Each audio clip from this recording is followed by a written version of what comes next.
Setelah masyarakat terkumpul dengan daftar yang ia miliki, Westerling mulai mencari penduduk yang dianggap ekstremis. Setelah teridentifikasi, warga itu langsung dieksekusi di depan ribuan orang. Ke Masjid Taujai, tinggal sampai kumpul pemudaya. Kamu ini saling asli. Lama kelamaan, sembang diliben larang Taujayan nih. Ilalang tanga. Sembang tahu mansam yang pun liben sembang. Gini pansamay po ini lubu. Bersekali sembang talas. Kebukangan nanjo. Dijijir misapa. Di belakangnya itu yang pertamanya. Je kunt geen Oosterse problemen oplossen als je steeds blijft bekeken door een Westerse bril. Dat kan niet. En daarom moet je vaak bijvoorbeeld afwijken van de normale militaire tactieken. Er was een bepaalde ritueel. Als er iemand geëxecuteerd wordt, dan wordt eerst zijn daden voorgelezen. Wat hij allemaal gedaan heeft. En die dan geëxecuteerd zou worden. Dus het volk wist, trouwens, het volk wist het sowieso. Ze hoeft niet, maar dat was gewoon, moest voorgelezen worden en dan werd hij geëxecuteerd. Mengenai metode Westerling yang secara betul sistematis adalah tahap pertama, dilakukan pengepungan terhadap satu wilayah, bisa terjadi beberapa desa, kemudian penduduknya, semua penduduk dikumpulkan ke satu lapangan besar.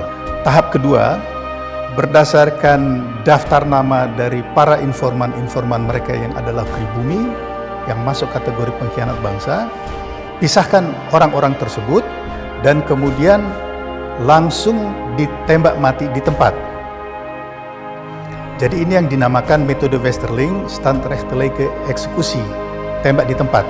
Jadi semua, itu tahap kedua. Dan tahap ketiga, apabila diantaranya itu ada kepala desa, maka diangkatlah kepala desa baru yang ditunjuk oleh Belanda dan kemudian disampaikan pidato oleh Westerling atau wakilnya bahwa inilah akibatnya kalau berani melawan Belanda. Jadi secara sistematis itu yang diterapkan di seluruh Sulawesi. Dengan cara yang sama selama 6 hari dari tanggal 12 hingga 18 Desember 1946, Westerling dan pasukannya terus meneror warga kota Makassar. 100 warga sipil diperkirakan tewas dalam peristiwa ini.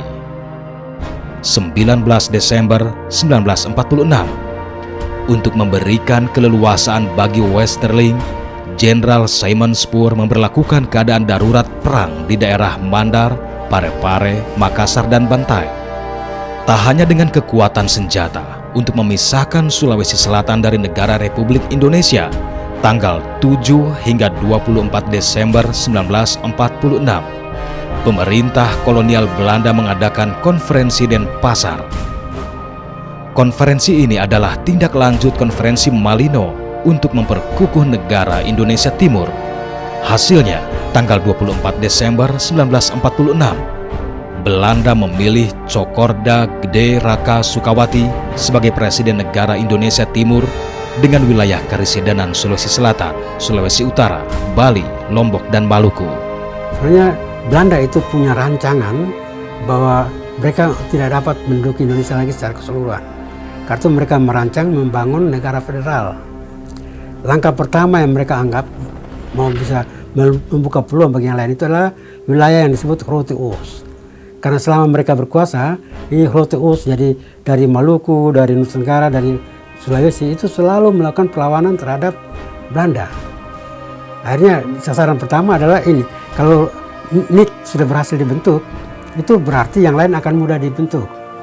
Nah, karena itu untuk bisa memaksakan semua tokoh-tokoh politik dan tokoh-tokoh adat dalam rapat di Denpasar, maka dibuat aksi yang menggegerkan mereka. Jadi dalam istilah sejarah orang Belanda, orang bilang psikoangst. Jadi membuat ketakutan psikologi agar tuntutan yang diajukan tidak boleh mendapat penolakan. Karena itu setelah utusan delegasi itu berangkat ke Denpasar, barulah dinyatakan Staat van Oorlog en Beleg. Jadi daerah-daerah itu dalam keadaan darurat perang.